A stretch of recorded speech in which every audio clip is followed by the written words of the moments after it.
Dosen ganteng itu suamiku. Part 26. Ketahuan. Waktu menunjukkan pukul 5:08 WIB sore. Mas Eza dan papanya telah tiba di rumah. Seperti biasa, aku tetap bersikap sebagai istri yang menghargai suami. Mencium takzim punggung tangan Mas Eza. Aku juga tidak lupa melakukan hal yang sama kepada papa mertua. Aku tidak ingin menunjukkan rasa kekesalan terhadap Mas Eza di depan papa mertua. Cukup aku dan mamanya yang tahu bagaimana perasaanku setelah melihat Mas Eza terdiam dipeluk oleh teman masa lalunya. Namun, aku akan tetap berusaha percaya kepadanya. Mas Eza meraih tanganku, lalu kami melangkah memasuki kamarnya. Aku tidak mengerti kenapa dia tidak istirahat di ruang keluarga, tetapi justru ke ruangan ini. Dia memintaku duduk di tempat tidur. Kemudian dirinya berlutut, lalu meraih kedua tanganku dan mengusapkan ke pipinya. "Kamu masih marah, sayang?" Aku bingung dengan pertanyaannya. "Menurut kamu?"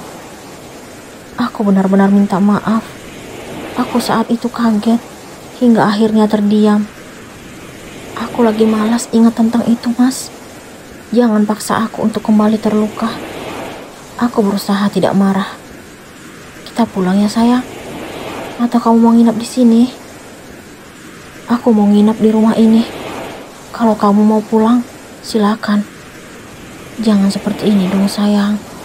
Kalau kamu mau nginap di sini, aku juga tetap temanin. Gak usah sok peduli deh. Wajar dong seorang suami peduli pada istrinya." "Aku lagi malas dengar gombalanmu." Aku kembali mual. Aku segera menuju kamar mandi. Mas Eza mengikutiku. Dia mengusap-usap leherku bagian belakang. "Aku minta dokter kesini ya, sayang." "Gak perlu, Mas. Nanti mualnya juga hilang sendiri." Aku menolak sarannya. "Muka kamu pucat banget. Aku takut kamu kenapa-kenapa." "Aku baik-baik aja." Tidak ada sesuatu yang keluar dari kerongkongan. Hanya air liur saja. Aku kembali menuju tempat tidur sambil dituntun Mas Eza. Walaupun dia telah membuat hatiku kesal, entah kenapa aku tetap berusaha untuk percaya kepadanya. Mama datang. Ini jus mangga spesial sesuai dengan permintaan menantu kesayangan Mama. Mama mertua membawakan jus mangga yang sejak tadi aku idamkan. "Terima kasih, Ma." "Iya, Nak. Sama-sama." "Kamu masih mual?" tanya Mama mertua. Beliau duduk di sofa. "Masih, Ma." "Yang sabar ya, Nak." "Iya, Ma. Bunga pasti kuat." "Sebenarnya ada apa, sayang?" Mas Eza membuka suara. Wajahnya terlihat bingung mendengar pembicaraanku dan mamanya. "Makanya jadi suami jangan nyakitin istri. Papa dari dulu gak pernah nyakitin Mama." Mama mertua membalas pertanyaan anaknya. "Siapa yang nyakitin istri, Ma?" tanya Mas Eza kepada beliau. "Kamu merasa nyakitin hati istri gak?" "Eza gak mungkin nyakitin Bunga, Ma. Mama tahu sendiri seperti apa besarnya cinta Eza untuk Bunga." "Kenapa istri kamu sampai nangis?"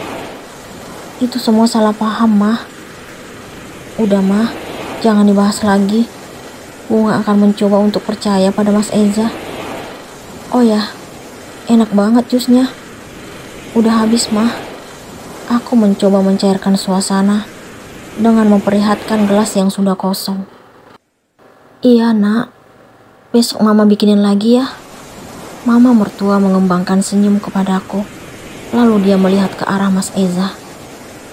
"Kamu seharusnya bangga memiliki istri seperti Bunga. Bersedia menikah di usia dini dan sekarang tetap percaya pada suami. Walaupun di depan mata dia melihat wanita lain dalam dekapan suaminya.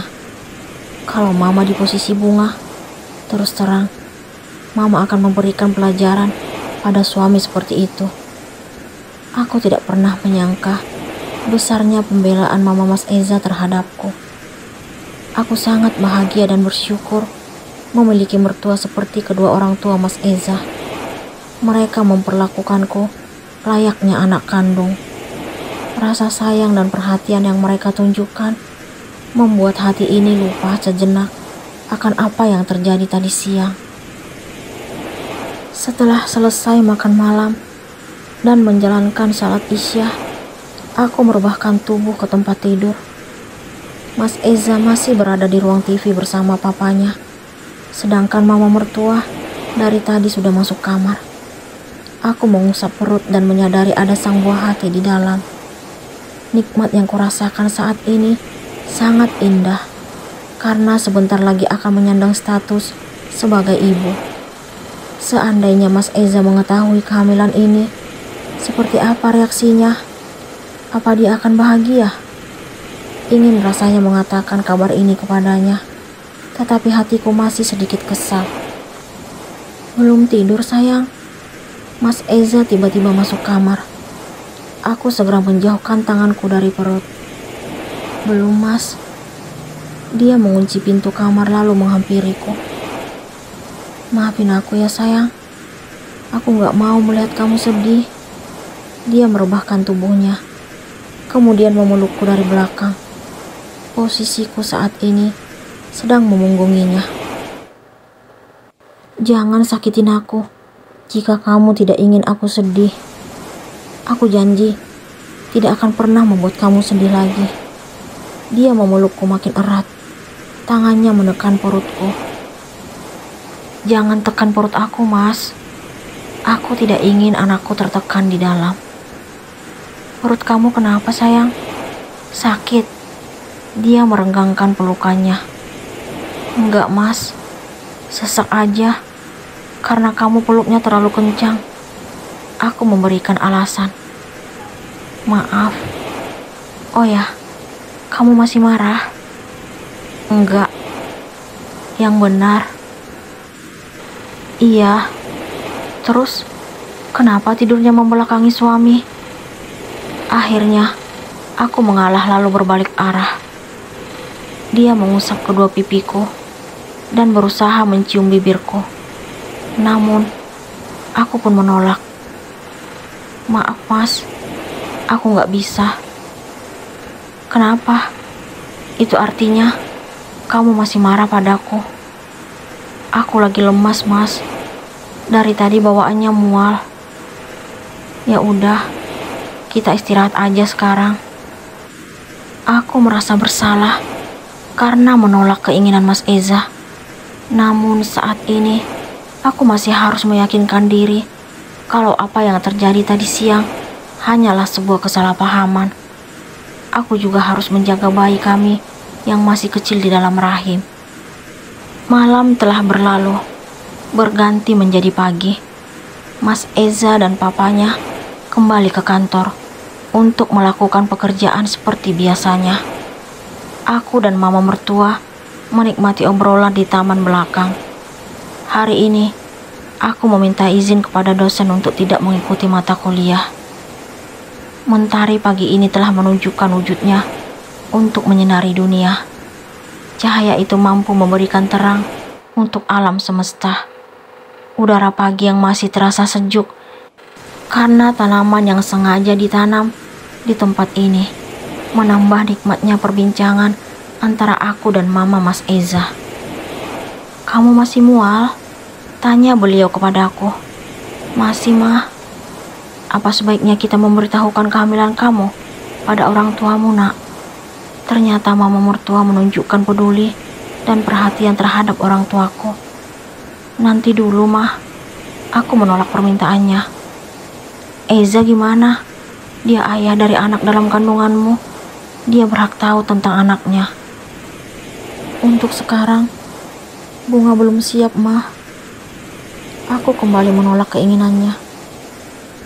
Kenapa belum siap? Tiba-tiba terdengar suara Mas Eza, lalu berjalan ke arah kami. Kamu pulang lagi, Mas?